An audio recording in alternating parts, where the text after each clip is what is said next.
caught my boyfriend talking to himself through a messaging app. I went through my boy of a year and a half phone and found out that he was texting himself through a messaging app. He has a number saved in his contacts as his supervisor. For example, during the holidays, he told my family and I that he was working on call. He said he was going to text his supervisor and see if he could get off earlier. 10 minutes later, he shows me his phone and shows me messages of this supervisor approving his request. Instance 2. We are on the train together, but the train keeps getting delayed. I turn and say I wonder why this train keeps getting delayed. 2 minutes later, he shows me messages from his supervisor explaining why the train was so delayed. I thanked him for being able to help me understand the issue, and we continued on our route and fast forward to a couple weeks ago. I go through his phone and find out that these messages are not coming from an actual supervisor this whole time. So he was never on call.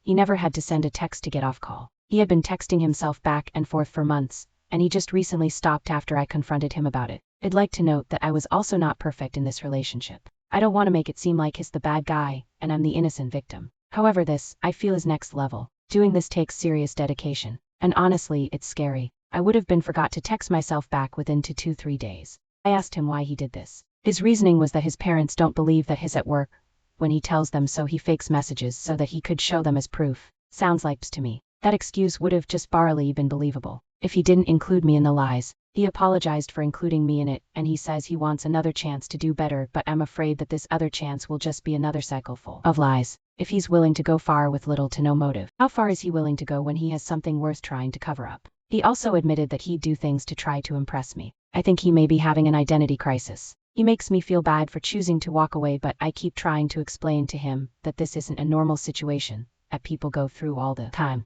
My brain cannot find a reason to validate this behavior. Also, I'd like to note that before all of this, I also caught him posting a video on social media pretending like it was him when it really wasn't. But I chose to move on from that situation. I feel very disrespected. I feel like I welcomed a stranger into my life. I feel like he knows everything about me, but yet I don't know anything about him because I don't know what was real and what wasn't. If this were you, would you stay with this person? He seems very apologetic and he's an amazing man aside from all of this, but this really threw me off.